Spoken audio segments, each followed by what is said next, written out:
ربي يسر ولا تعسر وتمم لنا بالخير وبك نستعين يا فتاح يا عليم يا ربنا زدنا علما وعملا الحمد يا ربنا زدنا علما وعملا الله الله أكبر كبيرا والحمد لله كثيرا سبحان الله سبحان الله سبحان الله سبحان الله بكرة وأصيلا يا ربنا زدنا علما وعملا رب اغفر وارحم وأنت خير الراحمين رب اغفر وارحم وأنت خير الراحمين اللہ تبارک تعالیٰ آپ سب کی جان میں، مال میں، اللہ تبارک تعالیٰ رزق میں، اللہ تبارک تعالیٰ آپ سب کے لیے جو ہے فیصلے جو ہے اللہ کی طرف سے ان سب میں برکت، خیر و برکت عطا فرمائے۔ اللہ پاک آپ لوگوں کو جو ہے شاد اور آباد رکھے، آمین ثم آمین۔ اللہ تبارک تعالیٰ رحم کرے آپ سب پہ، اللہ تبارک تعالیٰ سب پہ کرم کرے، آمین ثم آمین۔ اللہ اکبر کبیرہ والحمد للہ کثیرہ والحمد للہ کثیرہ سبحان اللہ بکرۃ واصیلا۔ شروع کرتے ہیں اللہ کے پاک نام سے جو انتہائی رحمان اور رحیم ہے، اور اللہ تبارک تعالیٰ بس آپ سب کی جان مال ایمان میں برکت عطا فرمائے۔ جتنے پیار سے آپ لوگ جڑے ہیں اللہ تبارک تعالیٰ اس جڑنے کو قبول فرمائے، اور اللہ تبارک تعالیٰ تمام پریشانیوں سے، تمام بلاؤں سے، تمام مصیبتوں سے آپ سب کی جان چھڑائے رکھے۔ اللہ تبارک تعالیٰ سب کو محفل میں بیٹھنے کی توفیق اور محفل سے جڑنے کی توفیق عطا فرما دے۔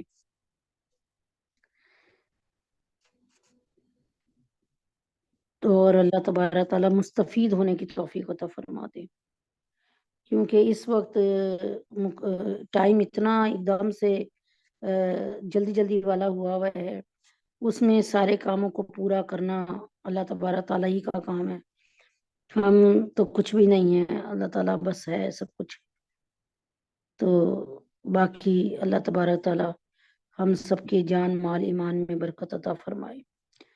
جہاں سے چھوڑا تھا وہیں سے شروع کرتے ہیں اللہ تعالیٰ کے مبارک نام سے۔ اللہ تعالیٰ بس ہماری غلطیوں کو معاف فرما دے، اللہ تعالیٰ ہماری غلطیوں کو معاف فرما دے، اللہ تعالیٰ ہمیں اپنے سے جوڑنے کی توفیق عطا فرما دے، اللہ تعالیٰ ہمیں اپنے سے جوڑ لے، ہمارے بچوں کو اپنے سے جوڑ لے۔ اللہ تعالیٰ تبارک تعالیٰ بس ہم سب کو آپس میں پیار محبت سے رہنے کی توفیق عطا فرمائے، دین کے کام کے لیے ایک مشن پہ جمع ہونے کی توفیق عطا فرمائے، ہماری جو غلطیاں ہیں، خامیاں ہیں، بے ادبیاں ہیں، اسے معاف فرما دے۔ الحمدللہ رب العالمین۔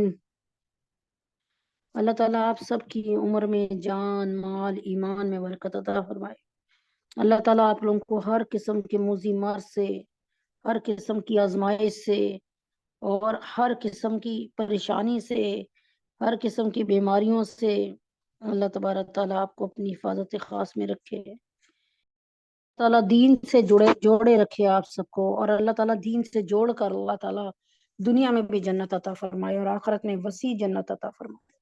آپ کو تمام الجھنوں سے، پریشانیوں سے، بیماریوں سے، سب چیزوں سے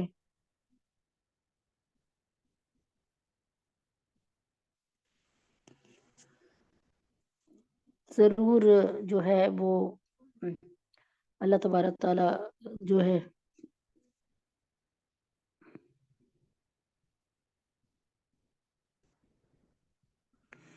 تو یہاں پہ شروع کرتے ہیں، کیونکہ ہم لوگ ہم لوگ جو ہے اللہ کا شکر ہے، ہم لوگ اللہ تعالیٰ کے حکم سے جڑے ہیں. یہاں فضائل اعمال کی تعلیم سب سے پہلے ہوتی ہے. اس وقت اصل میں لوگ بہت زیادہ تنگ کر رہے ہوتے ہیں، یعنی یہ کہ کوئی کچھ پوچھ رہا ہے، کوئی کچھ پوچھ رہا ہے، کوئی کچھ مجھ پوچھ رہا ہے، میسج پہ میسج آ رہے ہیں، کسی کا رابطہ نہیں ہو پا رہا. یہ وقت انتہا سے زیادہ سخت ہوتا ہے کہ کو ہوسٹ بنانا ہوتا ہے، اپنا خود ہوسٹ بننا ہوتا ہے، ریکارڈنگ پہ لگانا ہوتا ہے، سب کو میوٹ کرنا ہوتا ہے. ابھی دیکھیں میسج پہ میسج آئے جا رہے ہیں. بس اللہ آسانی والے معاملے فرمائے. تو اللہ تبارک تعالیٰ سب کے لیے آسانی فرما دے. آمین ثم آمین. اور ہم سب کو جڑنے کی اور اللہ تعالیٰ سے جڑنے کی توفیق عطا فرما دے. یقین کریں، میں اپنے لیے نہیں کہہ رہی ہوں، میں بہت سے لوگوں کی بات آپ کو بتا رہی ہوں کہ اللہ تعالیٰ کا شکر ہے وہ جڑے الحمدللہ رب العالمین. اور اللہ تبارک تعالیٰ نے جوڑنے اس میں عوض میں ان کو دماغی دلی سکون عطا فرمایا. اور پھر الحمدللہ نہ صرف دماغی دلی سکون عطا فرمایا بلکہ اللہ تعالیٰ نے ان کی ایسی سنی کہ وہ فون کر کے بتاتے ہیں کہ اللہ تعالیٰ نے اس میٹنگ کی برکت سے اس میٹنگ میں ہونے والی دعاؤں کو کیسے قبول و منظور فرمایا. یقین کریں، میں آپ کو سچ بتا رہی ہوں، دل کرتا ہے میں بتاؤں کہ آپ کو کیسے کیسے معجزے، یعنی معجزے تو اللہ کے نبی کے ساتھ ختم ہو گئے، کیسے کیسے کشف و کرامات ہوئی ہیں. کبھی وقت ملا تو انشاءاللہ اس میٹنگ پر جو اللہ تعالیٰ کی رحمتیں اور برکتیں نظر آ رہی ہیں وہ بھی، اور جو لوگوں کو رحمتیں اور برکتیں نظر آئی ہیں وہ بھی بتاؤں گی انشاءاللہ. کیونکہ ٹائم ایسا ہے کہ 1 گھنٹہ بھی نہیں ہے کہ صحیح طریقے سے بات کی جائے، جس میں آپ کو پتہ ہے 4 سبجیکٹ لازمی الحمدللہ ہوتے ہیں اللہ کے حکم سے. تو شروع کرتے ہیں اللہ کے مبارک نام سے، اللہ تعالیٰ کے کرم سے، کہ جیسے فضائل اعمال کی تھوڑی سی تعلیم ہوتی ہے، اس تعلیم میں دعائیں مانگا کریں، اس تعلیم میں غور کیا کریں. فضائل اعمال دنیا کی وہ واحد کتاب ہے قرآن مجید کے بعد جو دنیا میں سب سے زیادہ پڑھی جاتی ہے، جو میرا یعنی بہت حد تک پڑھی جاتی ہے، بہت پڑھی جاتی ہے الحمدللہ. بسم اللہ الرحمن الرحیم. شروع کرتے ہیں اللہ کے نام سے جو انتہائی مہربان اور رحم کرنے والا ہے. اور یہاں تک میں نے کل پڑھا تھا حدیث پاک. آگے پڑھتے ہیں. حضور پاک صلی اللہ علیہ وسلم کا ارشاد مبارک ہے کہ حق تعالیٰ جل شانہ نے یہ فرمایا، میں نے تمہاری امت پر 5 نمازیں فرض کی ہیں اور اس کا میں نے اپنے لیے عہد کر لیا ہے. اللہ تعالیٰ فرماتے ہیں کہ اے محمد صلی اللہ علیہ وسلم، میں نے آپ کی امت پر 5 نمازیں فرض کی ہیں اور اس کا میں نے اپنے لیے عہد کر لیا، یعنی میں نے پختہ ارادہ کر لیا کہ جو شخص ان 5 نمازوں کو ان کے وقت پر ادا کرنے کا اہتمام کرے اس کو اپنی ذمہ داری پہ جنت میں داخل کروں گا، اور جو ان نمازوں کا اہتمام نہ کرے تو مجھ پر اس کی کوئی ذمہ داری نہیں.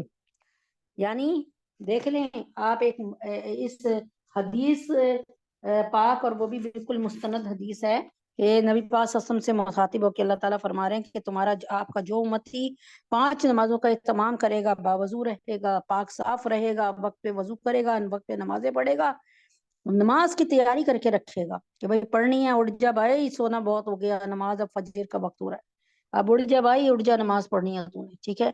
اللہ تعالیٰ فرماتے ہیں میں اپنی ذمہ داری پہ جنت میں چھوڑ کے آؤں گا. اللہ اکبر کبیرہ. ایک بات ہے کہ آپ کسی گھر میں داخل ہوتی ہیں کہ آپ کو بلایا گیا ہے، اب آپ ڈھونڈ رہی ہیں ادھر ادھر، بھائی کس سے بات کریں، کوئی نظر ہی نہیں آ رہا اپنا جاننے والا. ایک ہوتا ہے کوئی آپ کا ہاتھ پکڑ کر لے جائے اور آپ کو ادھر فنکشن میں سب کے ساتھ بٹھائے اور پیار محبت سے کہ لوگوں کو پتہ چلے کہ بھائی یہ صاحب خانہ ہاتھ پکڑ کے اس کو لے کے آیا ہے، یار اس کا تو بڑا ٹیکا ہے، اس کی تو بڑی یہاں پر، یعنی اس کا مطلب یہ کہ وہ بہت عظیم ہستی ہے الحمدللہ. تو اللہ تعالیٰ خود اپنی ذمہ داری پہ جنت میں لے کر جائیں گے. 5 نمازوں کا اہتمام اللہ میرے بچوں کو، آپ کے بچوں کو، ہماری نسلوں کو قبول فرما لے. 5 نمازوں کے لیے پکا مومن بنا دے، صحابہ جیسا بنا دے انشاءاللہ. اچھا جی، حق تعالیٰ جل شانہ نے 5 نمازیں فرض فرمائی ہیں. جو شخص ان میں لاپرواہی سے کسی قسم کی کوتاہی نہ کرے، اچھی طرح وضو کرے. اچھا اب آپ میں سے جو 5 نمازیں پڑھتے ہیں، یہ خوشخبری ان کے لیے یا انہی کے لیے جو صحیح وضو کے اہتمام سے نماز پڑھتے ہیں، یہ خوشخبری ان کے لیے ہے. اللہ تعالیٰ جل شانہ نے فرمایا کہ 5 نمازیں فرض فرمائی ہیں، میں نے آپ پر 5 نمازیں فرض فرمائی ہیں. اچھا جی، جو شخص ان میں لاپرواہی سے کسی قسم کی کوتاہی نہ کرے، اچھی طرح وضو کرے، وقت پر ادا کرے، خشوع اور خضوع سے پڑھے، دل سے پڑھے، یہ نہیں کہ جی اچھا جی نیت نیت کرتی ہوں میں 2 رکعت نماز پڑھتی ہوں آج سے اللہ تعالیٰ کے جی، اس کے بعد اچھا ابھی روٹی بھی بنانی ہے، پہلے آٹا گوندوں گی، اس کے بعد آج ترکاری کیا منگاؤں، اچھا جی گوبھی گوشت بنا لیتے ہیں، یہ والی باتیں نہیں ہو، بلکہ اللہ تعالیٰ سے آپ کا رجوع ہو۔ حق تعالیٰ جل شانہ کا عہد ہے کہ اس کو جنت میں ضرور داخل فرمائیں گے، اور جو شخص ایسا نہ کرے اللہ تعالیٰ کا کوئی عہد اس سے نہیں، چاہے اس کی مغفرت فرمائیں، چاہے اس کو عذاب دیں، چاہے اس کو جہنم میں ڈالیں، چاہے اس کو جنت دے دیں۔ اتنی بڑی فضیلت ہے نماز کی کہ اس کے اہتمام سے اللہ کے عہد میں اور ذمہ داری میں داخل ہو جاتا ہے۔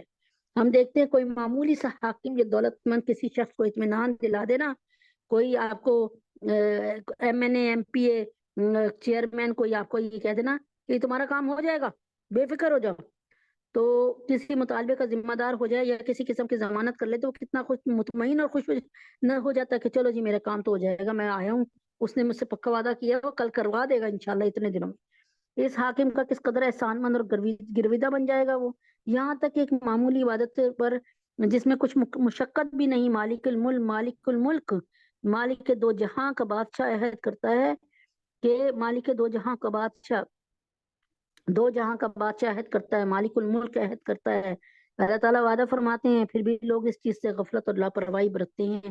اس میں کسی کا کیا نقصان ہے، اپنی ہی کم نصیبی ہے اور اپنا ہی ضرر ہے، اپنا ہی نقصان ہے، خدا را سمجھو۔ یا اللہ ان کو اور مجھے سمجھنے کی توفیق عطا فرمائے۔ وقت کا پہیہ تیزی سے بھاگ رہا ہے، پل میں جانے کیا ہو جائے ہمیں نہیں پتہ چلتا، اگلا لمحہ ہمارے لیے کس قسم کے حالات کو کھڑا کر دے گا ہمیں نہیں پتا۔ 7 اکتوبر کو 7 اکتوبر کو ہم میں سے کسی ایک کو بھی، میرے خیال میں کل پاکستانیوں میں سے بھی کسی کو نہیں پتا ہوگا، میرے تو نہیں پتا تھا، میں تو سمجھتی ہوں کہ بہت سے لوگوں کو، کروڑوں لوگوں کو نہیں پتا ہوگا کہ ایسے ایسے حماس حملہ کریں گے فلسطین پہ، وہ اس پہ اسرائیل پہ، اور پھر یہ حالات بنے کھڑے ہوں گے۔ یہ جو ہے ہم جو ہے کیا کہتے ہیں،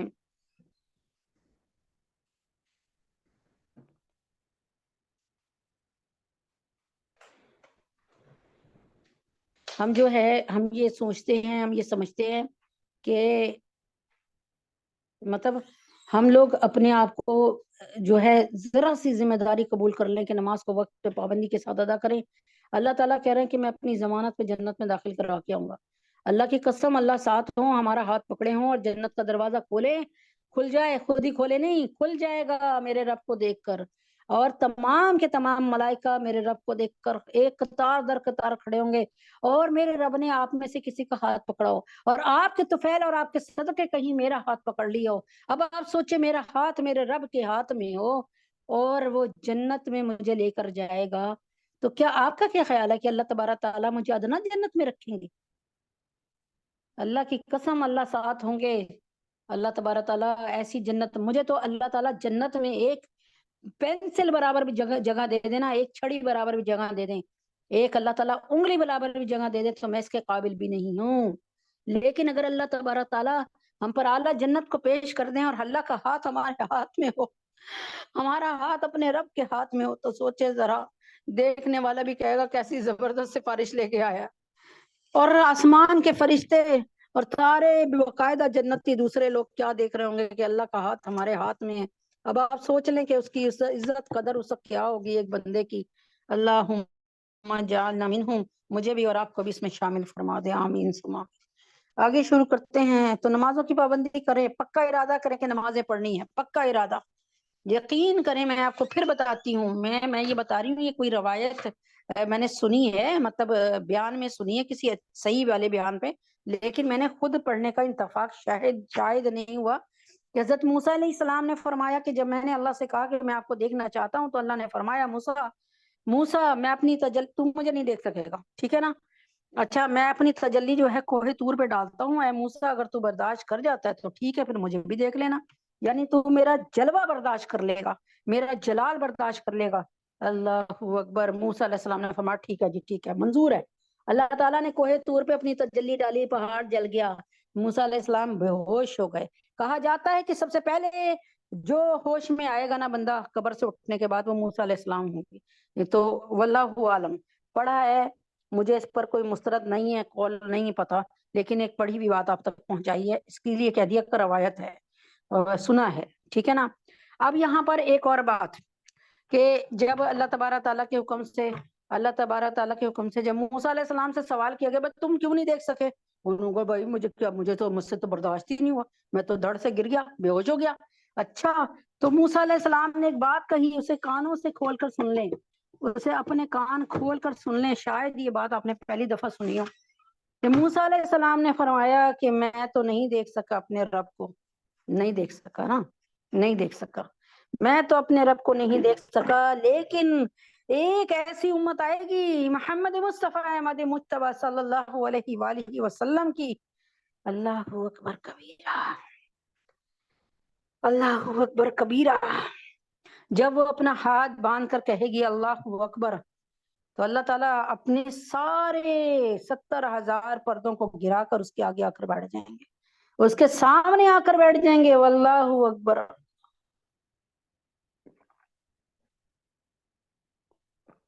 اب آپ مجھے بتائیں، اللہ اکبر کبیرہ، وقت کے نبی موسیٰ جلیل القدر پیغمبر، میں ان کو کہوں گی نبی نہیں، میں ان کو کہوں گی رسول، جن کو کتاب ملتی ہے وہ رسول ہوتے ہیں، ان کا 313 رسول صرف، باقی جتنے بھی 1,00,000 یا 1,24,000 جتنے بھی، میں کہتی ہوں 1,00,000، آپ کہتی ہیں 1,24,000، لیکن اس پر کوئی میرا جھگڑا نہیں ہے، میں نے کتاب العقائد سے پڑھا تھا، بڑی مستند کتاب ہے، اس میں 1,00,000 تھا، لیکن بحث نہیں کرنی کہ اتنے فرشتے ہوتے ہیں جی، اتنے پتے ہیں دنیا میں، اتنے ریت کے ذرے ہیں، ہمیں تو جو احادیث سے معلوم ہو گیا، ہم نے اس پہ ہی آمنا و صدقنا، کہ ہم ایمان لے آئے اور اس کی ہم نے تصدیق کر دی۔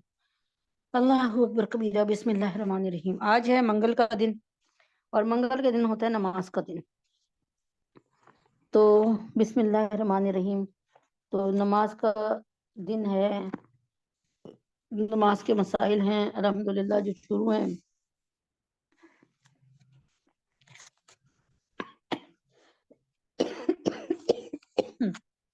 بسم اللہ الرحمن الرحیم۔ نماز نبی اکرم صلی اللہ علیہ وآلہ وسلم کی آنکھوں کی ٹھنڈک ہے، نماز مومن کی معراج ہے، نماز میں وہ کنورسیشن، وہ ڈائلاگز ہیں، وہ کلام ہے، وہ گفتگو ہے جو ڈائریکٹ اللہ اور اللہ کے نبی کی ہوئی تھی۔ نبی پاک صلی اللہ علیہ وسلم کو دیکھ کر اپنے سامنے اللہ تعالیٰ نے سوال کیا، محمد کیا لے کر آئے ہو؟ دنیا میں پہلی ہستی اللہ کے بعد نبی محمد صلی اللہ علیہ وسلم کی ہے، جنہوں نے اللہ کا دیدار ایسے کیا کہ ایک کوس کے فاصلے پر۔ محمد کیا لے کر آئے ہو میرے لیے؟ صلی اللہ علیہ وسلم، التحیات للہ والصلوات والطیبات، میری تمام عبادات مالی ہو، قولی ہو، فعلی ہو، سب کچھ آپ کے لیے۔ اللہ تعالیٰ فرماتے ہیں السلام علیکہ ایہا النبی، اے میرے محمد، اے میرے نبی، تجھ پر سلام ہو میرا۔ اللہ تعالیٰ کے نبی تڑپتے ہیں، ماں کی ممتا تڑپ جاتی ہے، ہمارے نبی اکرم صلی اللہ علیہ وسلم ہمارے باپ میں روحانی، اور میں سمجھتی ہوں کہ وہ ماں سے زیادہ محبت کرنے والے، فرماتے ہیں السلام علینا وعلی عباد اللہ الصالحین، امت کے جو نیک بندے ہیں نا، ان پر بھی آپ کی سلامتی ہو، ان پر بھی آپ کا پیار ہو، ان کی پر بھی آپ کی رحمتیں ہوں، سمجھا یہ رہی ہوں۔ اللہ اکبر، السلام علینا وعلی عباد اللہ الصالحین، جو دعا دی اللہ تعالیٰ نے نبی محمد صلی اللہ علیہ وسلم کو کہ آپ پر سلامتی ہو، رحمتیں ہوں، برکتیں ہوں، اللہ تعالیٰ کے نبی نے فوراً کہتے ہیں نا ترکی بترکی یہ کہا کہ اللہ تعالیٰ امت کے نیک بندوں پر بھی ہو، صرف مجھے نہیں، میرے نیک بندوں، میرے نیک امتیوں کو بھی۔ اللہ تعالیٰ نے فرمایا، اللہ تعالیٰ یہ ڈائلاگس ہوئے ہیں نبی اور محمد صلی اللہ علیہ وسلم، نبی محمد صلی اللہ علیہ وسلم اور اللہ کے درمیان، لیکن دور کھڑے ہوئے جبریل امین، جنہوں نے کہا تھا یا رسول اللہ میں یہیں تک رہ سکتا ہوں، آگے جاؤں گا میرے پر جلا دیے جائیں گے، آگے سے آپ نے ٹریول خود کرنا ہے، سفر خود کرنا ہے، خود جانا ہے۔ اللہ اکبر، اسی لیے تو کہتے ہیں ابو بکر کی دوستی، جبریل امین کی دوستی اللہ تعالیٰ کے نبی سے تو موڑ تک تھی، موڑ یعنی جب موڑ آگے سے سدرۃ المنتہا کا چھوڑ دیا، یا رسول اللہ آگے آپ جائیں میرے پر چل جائیں گے، آگے جانے کی میرے میں سقت نہیں، ہمت نہیں، اجازت نہیں، اور ایک دوستی تھی وہ ابو بکر صدیق کی حضرت محمد صلی اللہ علیہ وسلم سے کہ توڑ تک تھی، آخری دم تک، مرتے دم تک دوستی کو نبھایا. سمجھ آئی؟ تو یہاں پر آ کے نبی پاک صلی اللہ علیہ وسلم، اچھا ہاں، اب یہ سدرۃ المنتہا کے پاس کھڑے ہیں اور فوراً ہی اپنے ہاتھ، دائیں ہاتھ کی مطلب جو ہے، جو انگلی ہے بلند کر کے، مطلب یعنی جو ہم کہتے ہیں نا دائیں ہاتھ کی انگلی بلند کرتے ہیں شہادت کی انگلی، اور کہتے ہیں اشہد ان لا الہ، یہ والے ڈائلاگ جو بولے تھے وہ نبی پاک صلی اللہ علیہ وسلم نے، یہ اللہ نے نہیں بولے، یہ ڈائلاگ بولے تھے حضرت جبریل امی نے. اشہد ان لا الہ الا اللہ واشہد ان محمد عبدہ ورسولہ، یعنی میں گواہی دیتا ہوں اللہ کے سوا کوئی عبادت کے لائق نہیں، اور محمد مصطفیٰ صلی اللہ علیہ وسلم اللہ کے بندے اور رسول ہیں. اللہ اکبر کبیرہ. یہاں پر آ کر نماز ختم ہو جاتی ہے. صحیح کہہ رہی ہوں؟ آپ سمجھیں گے کہ میری بات غلط ہے؟ نہیں، یہاں پر آ کر نماز ختم ہو جاتی ہے وہ رسول تک، اشہد ان لا الہ الا اللہ واشہد ان محمد عبدہ ورسولہ. جب کوئی بہت جلدی جانا ہوتا ہے نا، یا نماز کو مختصر کرنا ہوتا ہے، تو یہاں پر سلام پھیرنے کی اجازت ہے، لیکن اس کو اپنا معمول نہ بنائیے. بہت کبھی ایسا ہوتا ہے نا، جیسے کوئی پکار رہا ہو، دروازہ کھولنا ہو، چلا نہ جائے وہ، تو میں بھی اسی طریقے سے کرتی ہوں، لیکن ایک سال میں ایک آدھی دفعہ ہوتا ہے. تو اس کے بعد کیا ہو جاتا ہے، مناجات شروع ہو جاتی ہیں. السلام علیکم ایھا النبی، نہیں، اللہم صلی علی محمد، اے اللہ تعالیٰ ہمارے نبی اکرم صلی اللہ علیہ وسلم پہ رحمت اور برکت نازل فرما، جیسے آپ نے حضرت ابراہیم علیہ السلام کے اور ان کی آل پر عطا فرمائی تھی. یہ بعد میں ساری مناجات شروع ہوتی ہیں، دعائیں معصورہ شروع ہوتی ہے. یہ ساری مناجات ہے، رب اجعلنی، رب اجعلنی مقیم الصلاۃ، یعنی یہ ساری دعائیں. تو اس میں دعائیں آپ جتنی مرضی.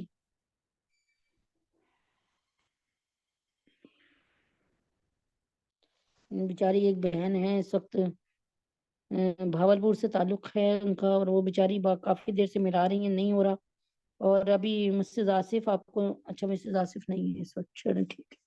اچھا جی، اب یہاں پر شروع ہوتا ہے کہ آج ہے منگل کا دن، کل پیر کا دن ہمارا ہوتا ہے. اللہ پاک کے حکم سے نماز کا اللہ پاک نے کر دی، اور آج جو ہے وہ کیا کہتے ہیں، اس کے بعد آج نماز کا دن ہے، منگل کا دن.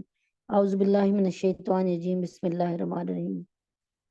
جس جگہ کے بارے میں یہاں پہ میں نے آپ کو بتایا تھا نا کہ نماز مکروہ کس طرح ہوتی ہے، مکروہ سے مراد ہے کہ کراہت والی، یعنی حلال چیز ہے. جیسے اوجڑی کھانا مکروہ ہے، طلاق مکروہ عمل ہے لیکن جائز ہے، اوجڑی کھانا جائز ہے لیکن مکروہ ہے، کراہت ہے، اس میں پسندیدہ چیز نہیں ہے.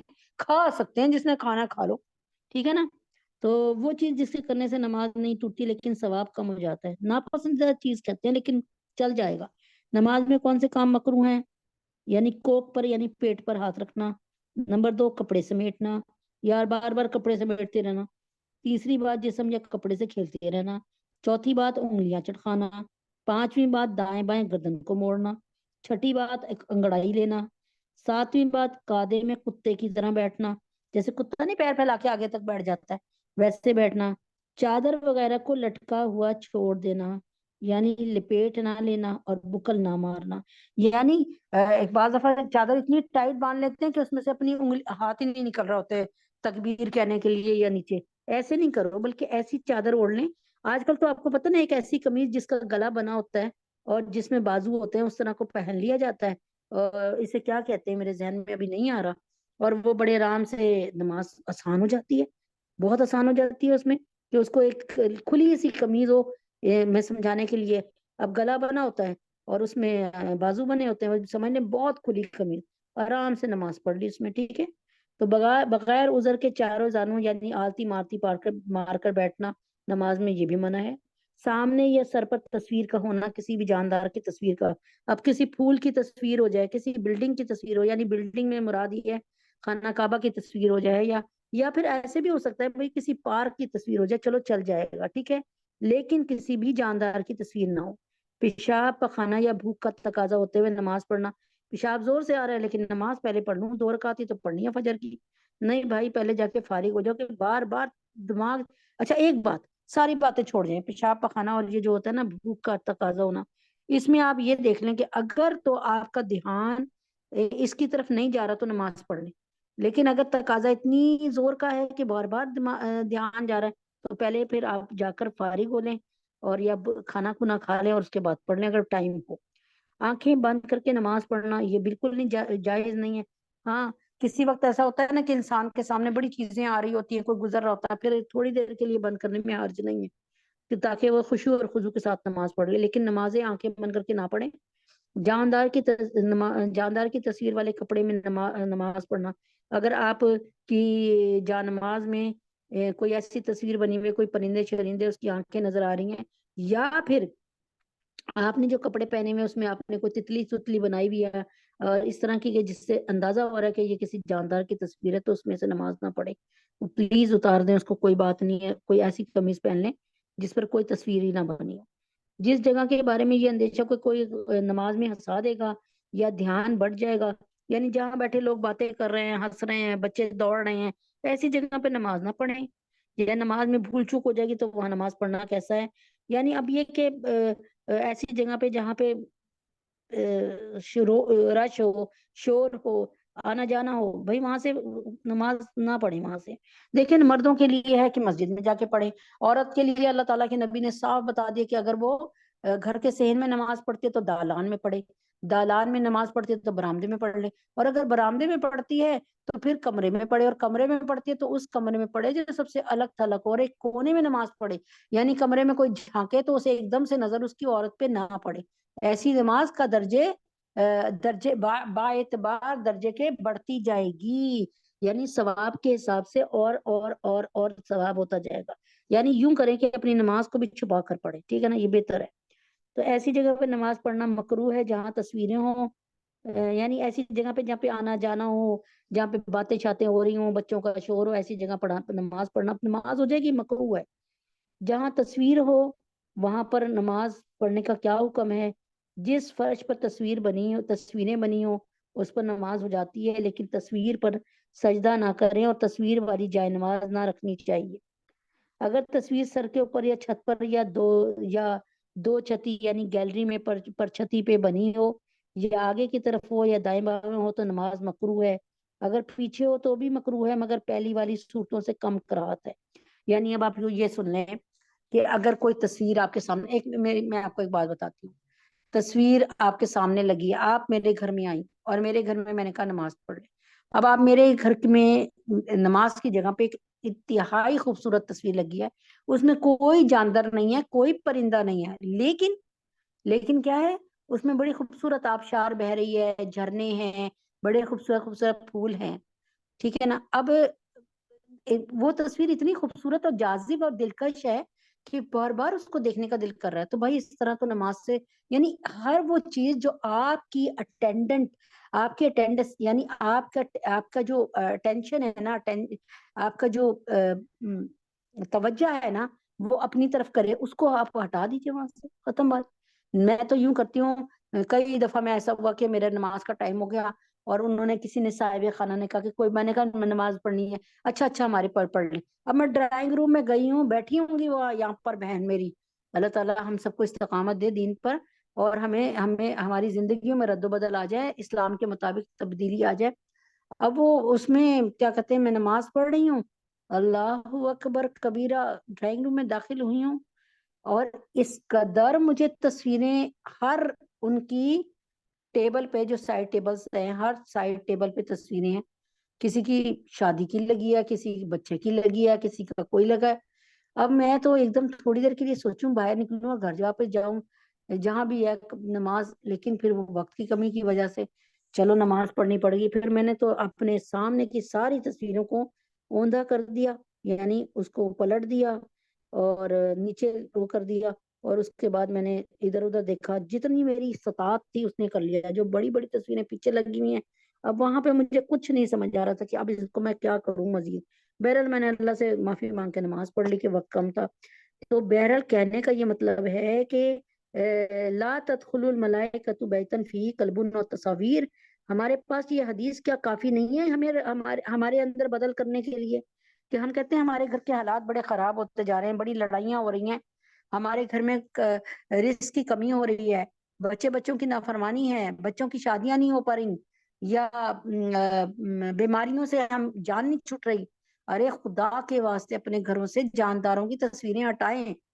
میرے گھر میں بھی بہت سی تصویریں لگی ہوئی ہیں، میں یہ نہیں کہہ رہی، لیکن کوئی کلمے کی لگی ہوئی ہے، کوئی آیت الکرسی کی لگی ہوئی ہے، کوئی درود شریف کی لگی ہوئی ہے، اللہ کے حکم سے لگی ہوئی ہے، کوئی بہت خوبصورت پتا بنا ہوا ہے اس کی تصویر لگی ہے. لیکن اللہ کا شکر ہے کوئی ایسی تصویر نہیں ہے جس میں کہیں بھی آپ کو اللہ معاف کرے کسی بھی ایک جاندار کی تصویر نہیں لگی الحمدللہ. تو میں منع نہیں کر رہی تصویریں خانہ کعبہ کی لگا لیں، لیکن عزت اور حرمت کے ساتھ لگائیں.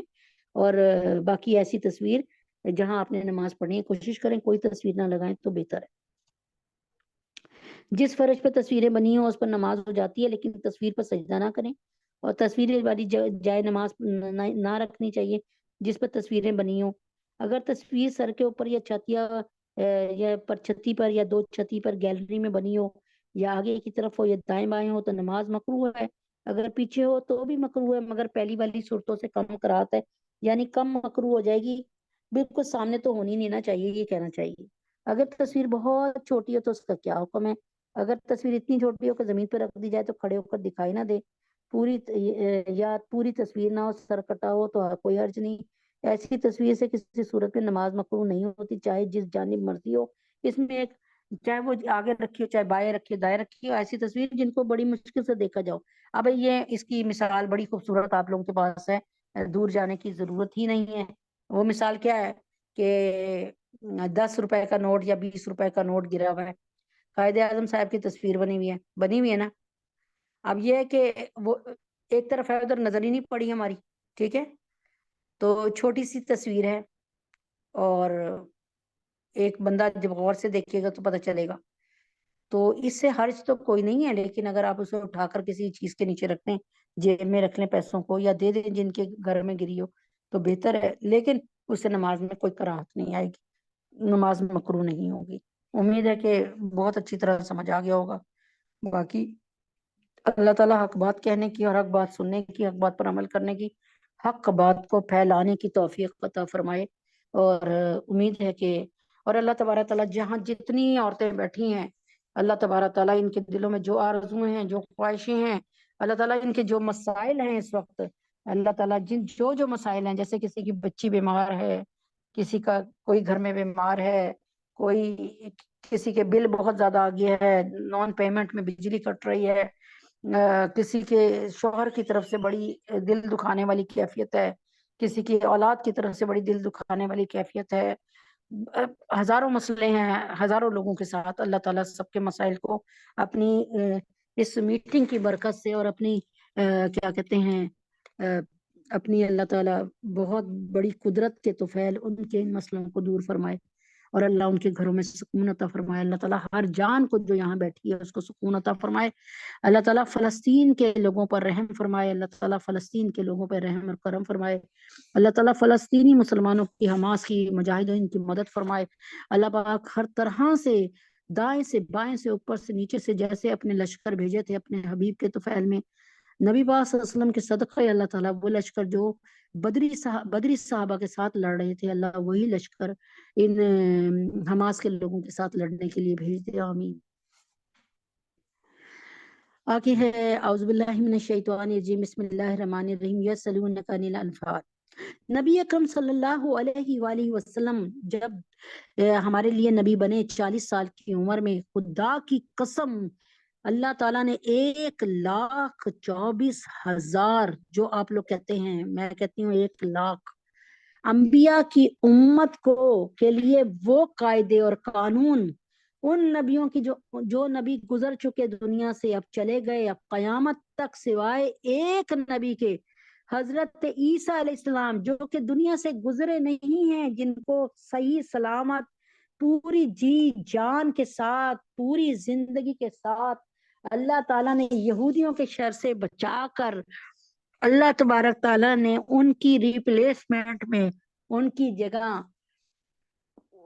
جگہ کسی اور کو جو ہے یہودیوں کے ہاتھوں ختم کرایا، اور وہ زندہ سلامت اٹھا لیے گئے. اور روز قیامت انشاءاللہ العزیز، یہودیوں کا روز قیامت، یعنی روز قیامت سے پہلے قرب قیامت کہنا چاہیے، قرب قیامت وہ آئیں گے اور اللہ تبارک تعالیٰ ان سے اللہ تعالیٰ کا دستور اور قاعدہ کہ جہاں سے اللہ تعالیٰ زخم لگاتے ہیں وہیں پر مرہم رکھتے ہیں. کیسے؟ 2 مثالیں دے کر سمجھاتی ہوں. موسیٰ علیہ السلام،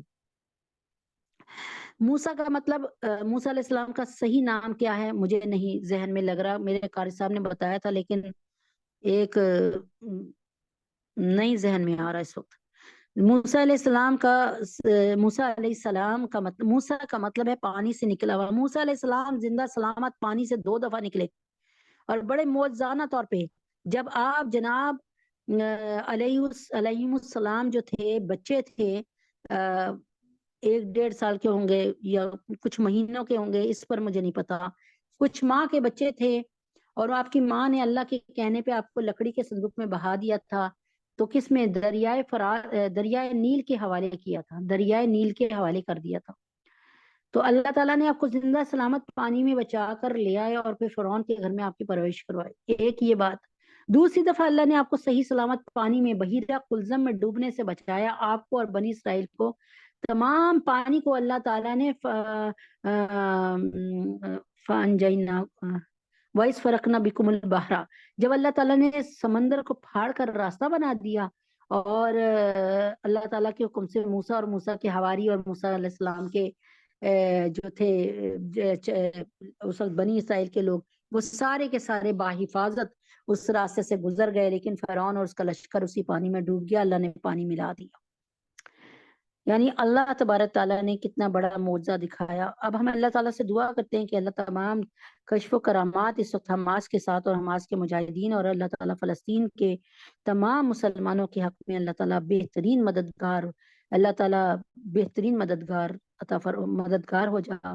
اذا جاء نصر اللہ والفتح، کہ جب اللہ کی مدد آ جاتی ہے تو انشاءاللہ فتح قریب ہو جاتی ہے، فتح ہو جاتا ہے انشاءاللہ. اللہ ضرور ضرور سنیں گے انشاءاللہ. اب میں نے آپ کو بتایا تھا یسألونک عن الانفال، نبی اکرم صلی اللہ علیہ وسلم سے پہلے جتنے بھی نبی آئے ان کی امتوں کے لیے سب سے حرام مال مال غنیمت تھا. مال غنیمت کسے کہتے ہیں؟ جب اسلامی فوج کسی سے یعنی کسی بھی کافر سے لڑے اور ان کو شکست دے دے یا ان کو بھگا دے، اس کے بعد وہ جو چھوڑ کر اپنا مال، یا کتنے لوگ مر جائیں تو ان کی جیبوں میں سے پیسے بھی نکلیں گے، ان کے پاس ہتھیار بھی نکلیں گے، ان کی یونیفارمز بھی نکلیں گی، ان کے تلواریں بھی، زرہ بھی، یہ سب کچھ اسی مال غنیمت ہے. جب اسلامی فوج کسی سے لڑے اور دشمن وہاں سے بھاگ جائے یا ہلاک ہو جائے، اور اس کے مال کو جو اس کا چھوڑا ہوا مال ہے مال غنیمت. ہاں، مال فئی کس سے کہتے ہیں؟ مال فئی اس کو کہتے ہیں، مال فی یا مال فئی اس کو کہتے ہیں جو بغیر، یعنی اسلامی فوج لڑنے گئی لیکن دہشت سے اور اسلامی فوج کے رعب سے وہ فوج بھاگ گئی، اور بھاگتے میں کسی کا بیگ گر رہا ہے، کسی کا تلوار گر رہی ہے، کسی کی پستول گر رہی ہے، کسی کی کلیشنکو گر رہی ہے، کسی کا ٹینک گر رہا ہے، چھوڑ کے جا رہا ہے. تو یہ مال فی ہے جس کو لڑے بغیر انسان حاصل کر لے، مسلمان حاصل کر لے. امید ہے کہ بات سمجھ آ گئی ہوگی انشاءاللہ. آگے شروع کرتے ہیں کہ اب نبی پاک صلی اللہ علیہ وآلہ وسلم سے پہلے اور مسلمانوں سے پہلے جتنا بھی مال غنیمت مطلب جتنے بھی لڑائیاں ہوئیں ان میں جو ہے مال غنیمت کو حرام مال سمجھا جاتا تھا، لیکن نبی پاک صلی اللہ علیہ وسلم کی امت کے لیے اور نبی پاک صلی اللہ علیہ وسلم کے لیے سب سے زیادہ حلال مال یہ جو ہے وہ مال غنیمت ہے. سمجھ آ گئی؟ مال غنیمت سب سے زیادہ حلال مال ہے اللہ تعالیٰ کے حکم سے. اعوذ باللہ من الشیطان الرجیم، بسم اللہ الرحمن الرحیم. اب یہ پوچھتے ہیں آپ سے، یسألونک کا محمد صلی اللہ علیہ وسلم یہ آپ سے پوچھتے ہیں عن الانفال کہ مال غنیمت کے بارے میں کچھ بتائیے، یہ کہاں جانا ہے، کس کو دینا ہے، کس کا ہے.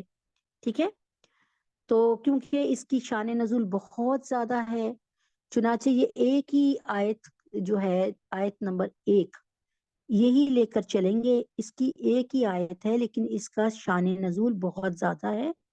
یعنی شان نزول کا مطلب یہ ہے کہ اس کا بہت زیادہ شان نزول ہے. اب سنتے ہیں، یعنی اس کو وجوہات، اس شان نزول کہتے ہیں کسی صورت کو نازل کرنے کی وجہ، کہ کیوں بھائی نازل کی، اللہ تعالیٰ نے بیٹھے بیٹھائے کیوں نازل کر دی. اچھا جی، بسم اللہ الرحمن الرحیم.